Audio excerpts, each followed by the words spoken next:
Hello everyone. तो आज हम एटमॉस्फेयर एंड क्लाइमेट के जनरली कोई पार्ट नहीं है।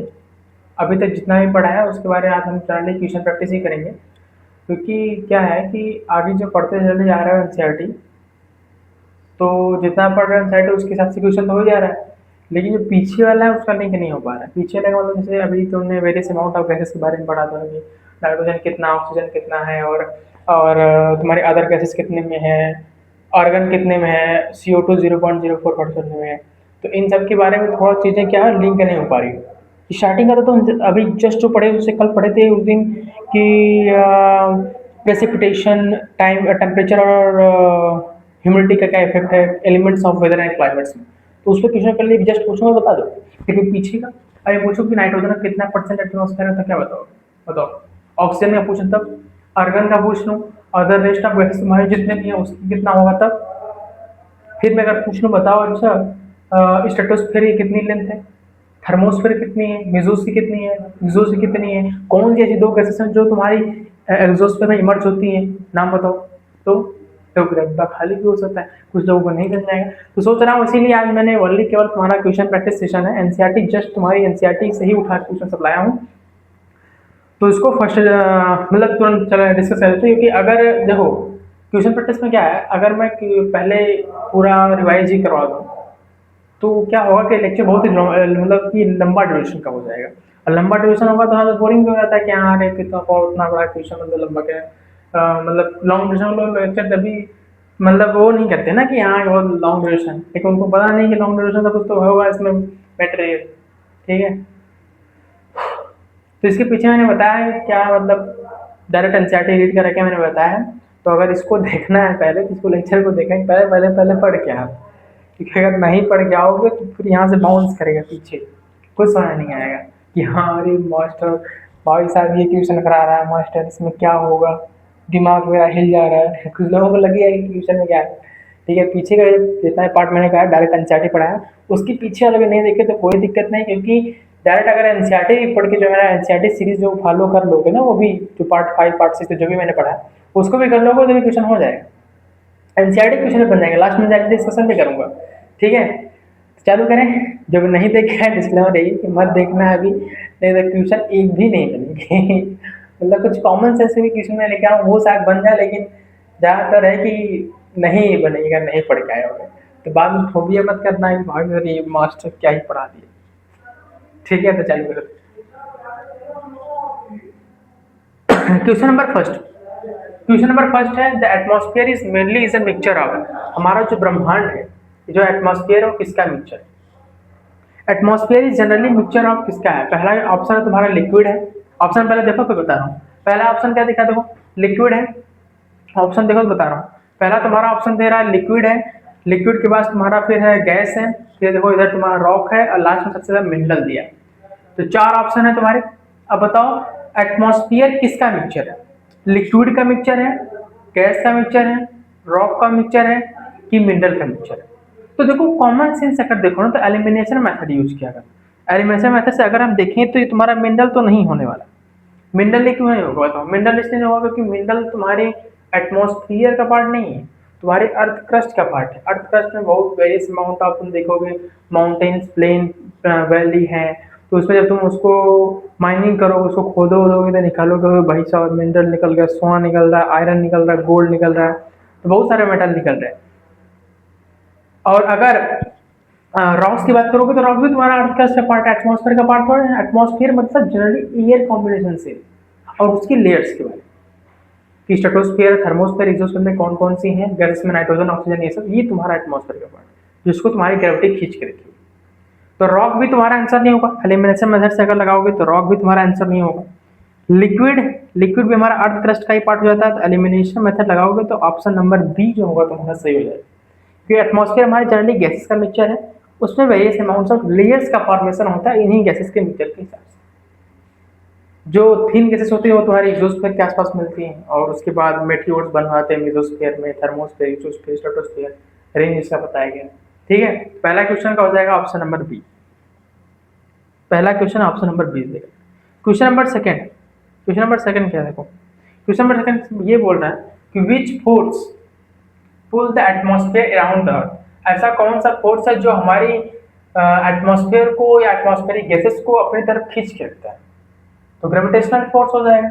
आंसर क्या हो जाएगा? Gravitational force. जो ग्रेविटी होती है उसी वही हमारे एटमॉस्फेयर को अपने मतलब अपनी तरफ खींच के, क्योंकि मेन फोर्स तुम्हारे एंजाइटी साइड में दिया गया। ग्रेविटेशनल फोर्स क्या, दो मासेस ऑब्जेक्ट के बीच के अट्रैक्शन वाले फोर्स को बोलते हैं ग्रेविटेशनल फोर्स। तो यही तुम्हारे एटमॉस्फेयर को खींच करके, अगर वो नहीं होता तो ह्यूमन लाइफ इसके अर्थ के ऊपर सस्टेन नहीं करती। तो ऑप्शन नंबर सी तुम्हारा द करेक्ट आंसर हो जाएगा, ग्रेविटी। तीसरा तुम्हारा करेक्ट हो जाएगा कि ग्रेविटी ही के कारण ही जो हमारा एटमॉस्फेयर वो नीचे की तरफ खींचा पड़ा हुआ है, मतलब नीचे की तरफ डाउनवर्ड है। अगर मान लो हमारा ग्रेविटी ना होता तब तो सारे जो नॉर्मल गैसेस हैं या जो सभी गैसेस हैं वो तुम्हारे स्पेस के अंदर इमर्ज हो जाते तो कि हम सांस भी नहीं ले पाते। प्लांट कितना ऑक्सीजन बनाए। तो option number C is the correct. इसका हो जाएगा तुम्हारा बी वाले का भी नहीं, क्वेश्चन नंबर सेकंड का ऑप्शन नंबर सी करेक्ट हो जाएगा। कौन सा करेक्ट हो जाएगा? Option number C. ये पेन अभी तुम कह रहे हो मास्टर उधर क्या कर रहा है, ये पेन है ना, पेन वर्क नहीं कर रही, पता नहीं बैटरी उठ खत्म हो गया इसका। रुको पेन चेंज कर लूँ तो बता रहा हूँ। पेन कहाँ से चेंज होता है यार, वही नहीं समझ में आ रहा है हमको। पेन ये नहीं चेंज हो पा, पेन चल नहीं रही ना, मेन बात ये है, समझ रहे हो? पेन ही नहीं चल रही ना, दिक्कत इसका है। पता नहीं कैसे चेंज होगा पेन। ठीक है, अच्छा डायरेक्ट ही देख लो क्वेश्चन नंबर सेकंड, डायरेक्ट देखो, पेन नहीं चल रही, काम खत्म, बैटरी है इसकी। विच फोर्सेस, मैं डायरेक्ट आंसर बता रहा हूँ, which forces pull the atmosphere down around the earth. कौन जैसी फोर्स है जो अर्थ को अपनी तरफ खींच रखती है? तो इसका सबसे बढ़िया आंसर हो जाएगा gravity. Gravitational force is the most is the only and only force which pulls the earth atmosphere toward the earth crust, जो हमारे अर्थ क्रस्ट की तरफ खींच के रखती है हमारे एटमॉस्फेयर, उसकी वजह से हम जिंदा हैं। तो ऑप्शन सेकंड का क्या हो जाएगा answer? Gravity correct. Gravitational force है जो हमारे अर्थ एटमॉस्फेयर को नीचे की तरफ खींच के रखा है। क्वेश्चन नंबर तीसरा, इसका सी लगा देना, पेन ही नहीं चल रहा है। क्वेश्चन नंबर तीसरा क्या है? तीसरा क्वेश्चन ये हमारा बोल रहा है, देखो क्या है तीसरा है, the atmosphere protect earth from harmful radiation coming from. ये देखो बहुत ही मतलब एकदम क्या ही, मतलब ये छोटा सा बच्चा ही बता देगा। अगर तुम क्लास 6 में उठा के पूछ लो तो बता देगा, वो कितना मतलब बहुत बेसिक्स लेवल का क्वेश्चन है। हमसे पूछा है कि हमारा जो एटमॉस्फेयर वो हमको प्रोटेक्ट करता है, जो हार्मफुल रेडिएशन किससे आ रही है? मून से आ रही है। मून तो खुद एक मतलब अर्थ की जो हमारी सन है, सन की रेडिएशन के ऑब्जर्व करके चमक रहा है। स्टार्स भी वही काम कर रहे हैं। क्लाउड का तो फॉर्मेशन तुम्हारे गैसेस से होता है। तो ऑप्शन नंबर ये बी इज द करेक्ट हो जाएगा, वो ये वाला सन। तो atmosphere protect earth from harmful radiation coming from sun, क्योंकि सन से ही ये भी डिपेंडेंट है, सन से ये भी डिपेंडेंट है, और एटमॉस्फेयर से तुम्हारे क्लाउड का फॉर्मेशन। समझ गए? तो क्वेश्चन नंबर थर्ड का option number B is the correct, sun is the correct. ठीक है। क्वेश्चन नंबर फोर क्या है? देखो क्वेश्चन नंबर चौथा है, ठीक है। Which type of radiation is specifically mentioned as a harmful and filtered by the atmosphere? ऐसी कौन सी रेडिएशन है बताओ जो इसमें मेंशन की गई है ऑप्शन में, और वो हार्मफुल है और वो एटमॉस्फेयर के द्वारा फिल्टर्ड कर जाती है। क्वेश्चन का मतलब क्या है? Which type of radiation is specifically mentioned as a harmful and filtered by the earth atmosphere, मतलब हमारे अर्थ के एटमॉस्फेयर के द्वारा वो हार्मफुल मानी जाती है, और उसको हमारे अर्थ की जो मेम्ब्रेन नहीं, जैसे हम बोलेंगे एटमॉस्फेयर जो हमारा है वो मेम्ब्रेन ही काम करेगा, वो उसको फिल्टर कर देता है। तो तुम्हारी अल्ट्रा वायलेट रेडिएशन जो सन से आती है, इसका ऑप्शन नंबर बी करेक्ट हो जाएगा। अल्ट्रा वायलेट रेडिएशंस को जो कि सन से आती है, उसी को वो क्या करती है? छान देती है। छानने का मतलब ऐसा नहीं, चाहे वो छानते हो ना वो कुछ क्या लगा के उसमें, तो वही तो ऊपर वाला पार्ट ऊपर हो जाता है, जो पीने वाला तो पी जाते हो, तो वही। इसका option number B is the correct हो जाएगा, ultra violet radiations. Question number 5, देखो पेन चल नहीं रही है तो नहीं बताना पड़ेगा तुमको सारा क्वेश्चन, तो पेन चलाते भी बैटरी खत्म हुई इसकी। The atmosphere helps regulate earth temperature by, atmosphere कैसे हेल्प करती है हमारे अर्थ के टेम्परेचर को रेगुलेट करने में? पहला है ब्लॉकिंग ऑल सनलाइट, दूसरा है trapping some of sun's energy, कुछ को ट्रैप करके, तीसरा ऑप्शन क्या बोल रहा है, तीसरा बोल रहा है इंक्रीजिंग अर्थ ग्रेविटी, अर्थ की ग्रेविटी को बढ़ा के, और फोर्थ ऑप्शन होता है तुम्हारा प्रोड्यूसिंग ऑक्सीजन। तो एटमॉस्फेयर जो तुम्हारा है, मतलब हमारा जो एटमॉस्फेयर है, ब्लैंकेट ऑफ एयर जिसे बोलते हैं, वो रेगुलेट करता है अर्थ के टेम्परेचर को, किसकी वजह से? Blocking all sunlight. अगर तुम कॉमन सेंस लगाओ, ब्लॉकिंग ऑल सनलाइट अगर आंसर हो जाएगा तो क्या हमें कुछ दिखेगा? नहीं दिखेगा, तो ये पहला गलत हो जाएगा। ठीक, दूसरा ऑप्शन क्या है? दूसरा ऑप्शन ये बोल रहा है कि भाई साहब trapping some of the sun's energy, बहुत से, यही आंसर तुम्हारा सही है, क्योंकि सन जो हमारा एटमॉस्फेयर हमारे ग्रेविटी को ऊपर नीचे थोड़ा ना करता है, ये सन्स की एनर्जी को ही ऊपर नीचे करेगा। सन्स की एनर्जी को, कुछ एनर्जीज या कुछ गैसेस को अपने पास से रख लेती है अर्थ, जिसे बोलते हैं ग्रीन हाउसेस गैसेस। अगर ये गैसेस हमारे अर्थ में ज्यादा बढ़ जाती हैं तो इसे बोलते हैं ग्रीन हाउस इफेक्ट। ठीक है, और कुछ गैसेस को ये ऊपर जाने देती है, जो ज्यादा हार्मफुल है उसको फिल्टर कर देती है। तो कुछ सन्स की एनर्जीज या गैसेस को वो अपने पास रख लेती है एटमॉस्फेयर, उसी वजह से हमको फिल्टरिंग से करती है। तो ऑप्शन नंबर सी करेक्ट हो जाएगा कि सन्स की एनर्जी को कुछ क्या करती है, अपने पास रख लेती है। तो ऑप्शन नंबर सी देखो ये क्या बोल रहा है, बी, सॉरी सी नहीं, B, trapping some of the sun's energies. Option number B is correct. Question number 6, question number 6वां क्या है देखो, 6वां बोल रहा है कि देखो which of the following is not mentioned as being influenced by the atmosphere? Which of the following is not mentioned as being influenced by atmosphere? ऐसा इसमें क्या है जो एटमॉस्फेयर से इन्फ्लुएंस नहीं होता? Temperature, humidity, air pressure, earthquake. बताओ, सोचो, सोच के जवाब दो। आंसर, आंसर बताओ इसका। बता दोगे तो सोच जाएंगे तुम एनसीईआरटी पढ़ के आए हो। इसमें ऐसा कौन सा ऑप्शन मेंशन्ड है जो कि टेम्परेचर से, सॉरी, जो कि एटमॉस्फेयर से इन्फ्लुएंस नहीं होता? मतलब इन्फ्लुएंस कौन समझते हो? जैसे तुम इन्फ्लुएंस होते हो, अभी तुम ऐसा पढ़ते पढ़ते होगे और तुम्हारे पढ़ने का मन किया और कोई मोटिवेशन वीडियो देख के 24 घंटा पढ़ के कल नहीं पढ़े, तो इन्फ्लुएंस हो तुम उस मोटिवेशन वीडियो से, तुम्हारा इन्फ्लुएंस हो उससे। क्या तो एटमॉस्फेयर, क्या टेम्परेचर तुम्हारा एटमॉस्फेयर से इन्फ्लुएंस होगा? टेम्परेचर का इफेक्ट उससे पड़ेगा, ह्यूमिडिटी का पड़ेगा, एयर प्रेशर का पड़ेगा। एटमॉस्फेयर क्या मतलब, जनरली तुम्हारे वेरियस अमाउंट ऑफ गैसेस को, स्ट्रक्चर्स ऑफ वेरियस तुमको देखने को मिल जाता है। तो इसमें से जो तुम्हें नहीं और देखने को मिल रहा है वो अर्थक्वेक है। अर्थक्वेक को क्या फर्क पड़ता है तुम्हारे एटमॉस्फेयर से? यही है जो तुम उससे इन्फ्लुएंस नहीं हो, क्योंकि टेम्परेचर, ह्यूमिडिटी, एयर प्रेशर ये सब का इंक्लूडिंग एटमॉस्फेयर में देखने को मिल जाए। क्लाउड का फॉर्मेशन हो, ह्यूमिडिटी, प्रेसिपिटेशन, इन सब का इफेक्ट तुमको देखने को मिल जाएगा। लेकिन जो तुम्हारा अर्थक्वेक, अर्थक्वेक क्या बोल जाएगा कि आज टेम्परेचर बढ़ा ज्यादा है, आज अर्थक्वेक लाएंगे, आज एयर प्रेशर यानी इस इलाके में कम है, यही अर्थक्वेक लाएंगे, आज ह्यूमिडिटी है, मतलब ये, मतलब इस इलाके में बहुत ज्यादा ह्यूमिडिटी, नमी है, तो आज इधर ही अर्थक्वेक आएगा। नहीं, अर्थक्वेक किसी पर डिपेंड नहीं, वो तो जनरली प्लेट्स का मूवमेंट है, प्लेट्स टकरा के अर्थक्वेक आ गया तुम्हारा। टेक्टोनिक जो प्लेट्स होती हैं, जो फर्स्ट चैप्टर ने बताया था, टेक्टोनिक प्लेट्स के मूवमेंट की वजह से और भी अर्थक्वेक कहा जाता था, जहाँ पे पॉइंट ऑफ क्या होता है, जहाँ पे दोनों बाउंड्री मिलती है। ऐसे प्लेस जहाँ जहाँ देखने को मिलेंगे, टेस्ट क्वेश्चन शायद मैंने कुछ बताया था वहाँ पे एग्जाम्पल, वो सब एरिया में अर्थक्वेक ज़्यादा देखने को मिलेंगे, क्योंकि वहाँ पे अर्थक्वेक इसलिए ज़्यादा आता है क्योंकि वहाँ पे प्लेट्स का मूवमेंट ज़्यादा देखने को मिलेगा, प्लेट्स का मूवमेंट ज़्यादा देखने को मिलेगा। तो इसमें कौन से हो जाएगा? ऑप्शन नंबर 4, ये डी वाला, कि which of the following is not mention as being influenced by atmosphere. Atmosphere से कौन किसको क्या इफेक्ट नहीं पड़ेगा? तो वो है तुम्हारा अर्थक्वेक। अर्थक्वेक को तुम्हारे एटमॉस्फेयर के टेम्परेचर, ह्यूमिडिटी इन सबसे बदलने से कोई फर्क नहीं पड़ेगा। तो इसका आंसर जो हो जाएगा option number D, earthquake correct हो जाएगा। क्वेश्चन नंबर 7, चौथा बोल रहा है the two primary and most abundant gases in the atmosphere.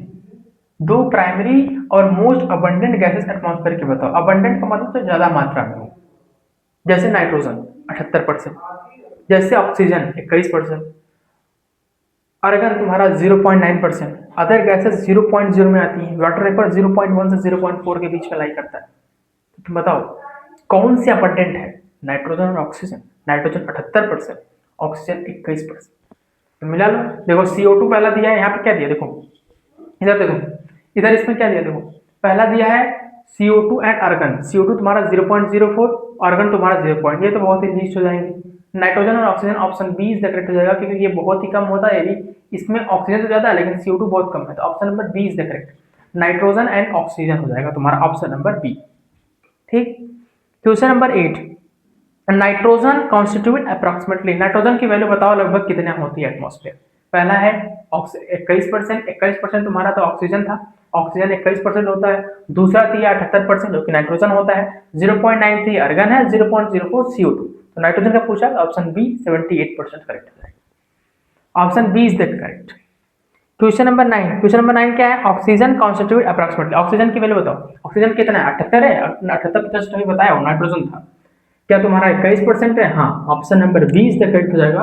Oxygen की अप्रोक्सीमेट वैल्यू 21% हो जाती है। Option number B is the correct answer. 10वां क्वेश्चन नंबर 10 बताओ, which gases is present in the atmosphere in about 0.93%। कौन सी ऐसी gas है जिसका अप्रोक्सीमेट वैल्यू 0.93% है? नाइट्रोजन का 78 है, ऑक्सीजन का 21% है, आर्गन का 0.9 है। अब वही पूछा है, आर्गन ही आंसर हो जाएगा। और तुम्हारी अदर गैसेज जो होती है 0.0 में आती है, 0.04 ऑक्सीजन है और 0.1 से लेकर 0.0 में जब जाओगे तो तुम्हें H2O वाटर वेपर देखने को मिल जाएगा। तो 0.9 से तुम्हारा हो जाएगा argon. Option number A is the correct, पहला सबसे टॉप पे। ठीक है, अब पेन चल नहीं रही है तो मैं चला देता अभी। ठीक। Question number 11, carbon dioxide constitute approximately, carbon dioxide teacher बता दो कितना अप्रोक्सीमेटली इसका वैल्यू है। 0.04 है पहला ऑप्शन, कि दूसरा ऑप्शन 0.4, 0.93 या 21। 21 तुम्हारा ऑक्सीजन का होता है, 0.09 है क्या? नहीं, 0.9, ठीक। 0.9 तुम्हारा आर्गन है, और तुम्हारा 0.4% तो ये तुम्हारे वाटर वेपर्स और अदर गैसेस आ जाती है। CO2 तुम्हारा 0.04। किसका पूछा, क्या तुमसे क्वेश्चन में किसका क्या पूछा? क्वेश्चन में तुमको दिया है कि कार्बन डाइऑक्साइड बताओ, सिंपल सा 0.04, CO2 तुम्हारा 0.04 ही होता है। Option number A is the correct. Question number 12, beside gases the atmosphere also contains, पहला डी दिया है ओनली वाटर ड्रॉपलेट्स। देखो इसमें क्या दिया था, देखो क्या दिया, देखो इसमें बोल रहा है कि बिसाइड गैसेस, गैसेस को छुड़ा के एटमॉस्फेयर में और क्या क्या देखने को मिल जाता है। तो पहला दिया है तुम्हारा water vapour and tiny dust particle, यही सही हो जाएगा कि रॉक्स एंड सॉइल तुम्हारे क्रस्ट के पार्ट है, लावा मिनरल्स क्रस्ट के पार्ट, वाटर ड्रॉपलेट्स वनली। अगर यहाँ पे देखो वेरिएशन है, अगर यहाँ वनली न लिखा होता तो ये भी सही था, और ऊपर वाटर वेपर और टाइनी डस्ट पार्टिकल ये भी सही हो जाता, लेकिन यहाँ पे वनली लिखा है तो ये गलत हो जाएगा, और ये दोनों तो क्रस्ट के पार्ट हैं, दोनों वैसे ही गलत हैं, और पहला सही हो जाएगा water vapour and tiny dust particles भी एटमॉस्फेयर के पार्ट हो जाते हैं। First is the correct. ठीक। Question number 13, the amount of water vapour in atmosphere generally ranges from 0.1 to 0.4%। Option number B correct कर लो। वैसे इसकी वैल्यू फ्लक्चुएट करती रहती है, कम ज्यादा होती रहेगी। ठीक है, इसकी वैल्यू ऊपर नीचे होती रहेगी, तो उस पर उतना वो नहीं करना है। ठीक है, सो हो गया। क्वेश्चन नंबर 14 देखो, water vapour play a significant role in, water vapour किसमें सिग्निफिकेंट रोल करता है? क्या अर्थक्वेक सॉरी कुक बोल रहा हूँ, टंग ट्विस्ट कर जा रही है। अर्थक्वेक को वाटर वेपर से इफेक्ट पड़ेगा कि भाई साहब वाटर वेपर, अरे नदी का पानी तो वाटर वेपराइज हो रहा है, चलो आज यही अर्थक्वेक ला देते। नहीं, ऐसा कुछ नहीं होता उसको। क्या अर्थक्वेक सोचता है ऐसे, अच्छा यहाँ पे प्रेशर ज्यादा है, आज यही अर्थक्वेक लाएंगे, फिर ऊपर मान लो अर्थक्वेक नीचे घूम रहा होगा, यहाँ कहीं भी आ सकता है भाई, टेक्टोनिक प्लेट्स के मुंह में नीचे, अरे भाई साहब ये पढ़ नहीं रहा, देखो मोबाइल स्क्रॉल कर लो, चलो आज यही अर्थक्वेक ला देंगे। तो ऐसा नहीं वो सोचता है। ठीक है, वो टेक्टोनिक प्लेट्स का जहां मूवमेंट हो जाएगा वहां पे अर्थक्वेक ला देगा। तो पहला ऑप्शन गलत हो जाएगा। दूसरा, क्लाउड फॉर्मेशन एंड प्रेसिपिटेशन ही तुम्हारा आंसर होगा।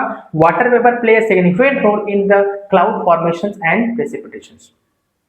ठीक है, तो 14 का option number B. Question number 15, the composition of atmosphere also vary with longitude, latitude, altitude, ocean depth. Answer B is the correct हो जाएगा, एल्टीट्यूड। एल्टीट्यूड के हिसाब से तुम्हारे एटमॉस्फेयर के कंपोजिशन बदलते रहते हैं, क्योंकि एल्टीट्यूड पे ही तुम्हारा लेयर्स ऑफ एटमॉस्फेयर डिपेंड करता है। Troposphere, stratosphere, thermosphere, mesosphere, exosphere. ऊपर नीचे कर लेना, अगर मैंने मेसोस्फियर ऊपर बता दिया होगा तो नीचे कर लेना। ठीक है, तो इसका लेयर कंपोजिशन तुम्हारे एल्टीट्यूड पर डिपेंड करता है। जैसे जैसे एल्टीट्यूड बढ़ाओगे टेम्परेचर घट भी सकता है, बढ़ भी सकता है। स्ट्रेटोस्फीयर की तरह, ट्रोपोस्फीयर की तरह, थर्मोस्फीयर की तरह टेम्परेचर बढ़ भी सकता है और एक्सोस्फीयर की तरह रिमेन कांस्टेंट भी हो सकता है। तो option number C altitude is the correct, sorry option number B altitude. Question number 16, the atmosphere has single layered structure, double layer structure या लेयर्ड स्ट्रक्चर या तुम्हारा सॉलिड स्ट्रक्चर। बताओ एटमॉस्फेयर तुम्हारी क्या है, सिंगल लेयर स्ट्रक्चर है कि two layer structure है कि लेयर्ड स्ट्रक्चर है कि सॉलिड स्ट्रक्चर है? बताओ। अब तुम बताओ इसका आंसर, चलो बताओ, सोचो सोचो, इसका आंसर सोच के बताओ तुम पहले कि एटमॉस्फेयर तुम्हारी क्या है। अगर तुम इसका आंसर बता ले गए तो मान जाएंगे एनसीईआरटी पढ़ते पढ़े हो। चलो बताओ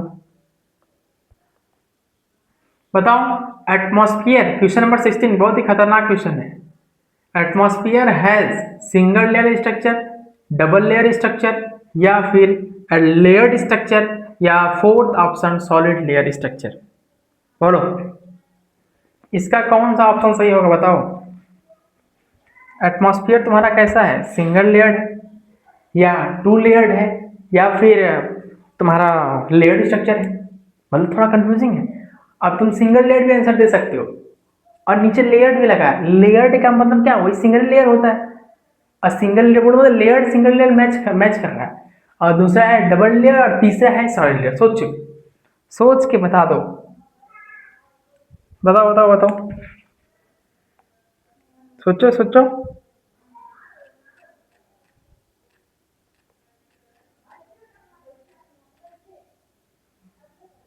सोचो सोचो क्या होगा इसका आंसर। नहीं तो रुको, अच्छा ऊपर कर दे, नहीं बताओ बताओ बताओ। एटमॉस्फेयर तुम्हारी सिंगल लेयर है या फिर डबल लेयर है? सोचो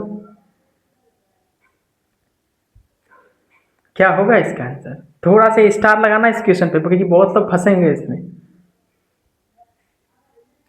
बहुत लोग फंसने वाले हैं इसमें। इस क्वेश्चन में काफी जनता फंसेगी कि भाई साहब बताओ हमको कि एटमॉस्फेयर हमारी सिंगल लेयर स्ट्रक्चर है या डबल लेयर स्ट्रक्चर है या is a not a single layer structure है, कौन सा स्ट्रक्चर है बताओ।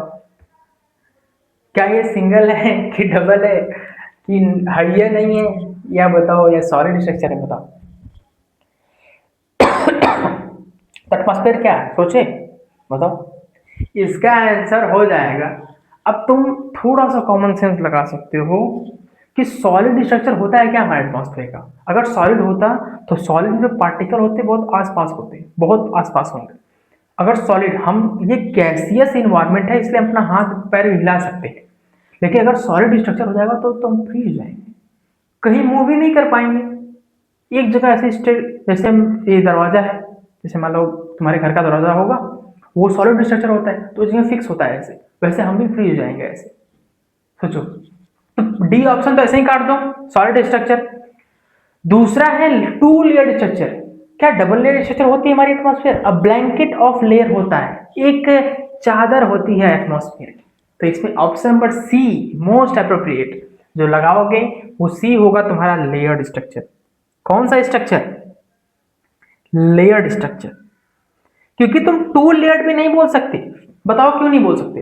तुम सिंगल लेयर्ड भी नहीं बोल सकते, क्यों नहीं बोल सकते? बताओ आंसर, रीजन बताओ, सोचो रीजन बताओ, बताओ इसका रीजन क्यों नहीं बोल सकते। क्यों सिंगल लेयर, क्यों डबल लेयर, क्यों तीन लेयर, क्यों लेयर्ड स्ट्रक्चर? क्योंकि लेयर्ड स्ट्रक्चर जब तुम बोलोगे ना तो तुम लेयर को क्लासिफाई कर सकते हो, लेकिन टू लेयर बोलोगे तो मतलब तुमको इतना ही पता है कि लेयर में दो ही आएगी, ट्रोपोस्फियर स्ट्रेटोस्फियर। अगर तुम वन लेयर बोलना चाहते हो तो मतलब तुम्हारे एटमॉस्फेयर में केवल ट्रोपोस्फियर है, स्ट्रेटोस्फियर, थर्मोस्फियर, मेसोस्फियर, एक्सोस्फियर कहाँ गया? सोचो, खुला दिमाग ही। सॉलिड तो आंसर तुम्हारा होने वाला नहीं है। ऑप्शन सी बोल रहा है लेयर्ड स्ट्रक्चर, तो लेयर्ड स्ट्रक्चर जब तुम किसी को बोलोगे तो लेयर को ही तुम क्लासिफाई करोगे ना, ट्रोपोस में, स्ट्रेटोस में, मेसोस में, थर्मोस में, एक्सोस में। तो लेयर्ड सही हो जाएगा। ऐसे तुम्हारा स्कूल का माहिर तुमको कंफ्यूज कर सकता है कि बताओ एटमॉस्फेयर सिंगल है कि टू लेयर्ड है कि लेयर्ड स्ट्रक्चर है कि सॉलिड है। तो सॉलिड तो पहले काट देना, सिंगल नहीं होगा। सिंगल लेयर्ड स्ट्रक्चर बोल दोगे तो तुम बता, तुम्हारे हिसाब से एटमॉस्फेयर में केवल एक ही लेयर है, ट्रोपोस्फियर। अगर डबल लेयर बोलोगे तो मतलब ट्रोपोस्फियर, स्ट्रेटोस्फियर, बस और कुछ नहीं है। लेकिन और भी तो है। लेयर्ड बोलोगे करोगे तो लेयर्ड क्लासिफाई हो सकती है, तो पांचों आ जाएंगे उसमें। Option number C is the correct. Question number 7, इसीलिए मैंने इस क्वेश्चन पे रुका था लंबा कि सोचो, तुम सोच के बताओ आंसर, रीजन बताओ इसका, पहले रीजन क्वेश्चन के पीछे का बता दोगे तो कहानी set. Atmospheric layer are defined mainly on the basis of change in temperature and density. Option number A. बताओ क्यों? क्योंकि टेम्परेचर और डेंसिटी के हिसाब से एयर का सिस्टम, टेम्परेचर बढ़ता है ट्रोपोस्फियर में, एल्टीट्यूड बढ़ाने की वजह से घट जाता है ट्रोपोस्फियर में, स्ट्रेटोस्फियर में कॉपी पेस्ट नहीं होता, जनरली बोल सकते हो। मेसोस्फीयर में कॉपी पेस्ट होता है कि टेम्परेचर बढ़ाओगे, सॉरी टेम्परेचर घटेगा अल्टीट्यूड बढ़ने की वजह से, लेकिन थर्मोस्फीयर उल्टा, टेम्परेचर बढ़ाओगे अल्टीट्यूड बढ़ेगा। ठीक है, और एजोस्फीयर में ऐसा कोई टेम्परेचर का वेरिएशन नहीं देखने को मिल जाता है।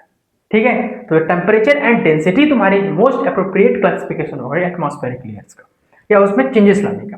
क्वेश्चन नंबर 17 का option number A. Question number 18, the density of air is highest. Air की डेंसिटी कहाँ हाई होगी? सोचो, कॉमन सेंस लगाओ कि सोचो, अच्छा बताओ एयर की डेंसिटी कहाँ हाई होगी? एकदम अर्थ के पास, या एकदम, अगर मान लो अगर हमारी साइड एयर डेंसिटी हाई नहीं होती तो यहाँ पे एकदम कूल टेम्परेचर होगा एग्जॉस्फीयर की तरह। तो इसलिए एयर इंटेंसिटी अर्थ के क्रस्ट के अराउंड बहुत ज्यादा होती है, लेकिन ऊपर कम होती है। इसके ऊपर तुमको दो ही जनरली गैसेस देखने को मिलेंगे, हाइड्रोजन और हीलियम। फिर मैंने बताया, लेक्चर देख के आओ अगर नहीं देखते हो तो at the near the earth surface, तुम्हारा ये वाला फर्स्ट ऑप्शन सही हो जाएगा कि density of air is highest near the earth surface. Option number first is the correct, खत्म। पर दूसरा पूछा, the average height of the troposphere is about. Troposphere की एवरेज हाइट क्या 12 किलोमीटर हो जाती है। स्ट्रेटोस्फियर की तुम्हारे 50 होती है, मेसोस्फियर की तुम्हारी 80 होती है, और तुम्हारा थर्मोस्फियर 80 से लेकर 700 के ऊपर चल जाओगे। इजोस्फियर खत्म। देखो कितना फास्ट मैंने बताया, लेयर्स ऑफ एटमॉस्फेयर, इतना फास्ट याद रखना चाहिए।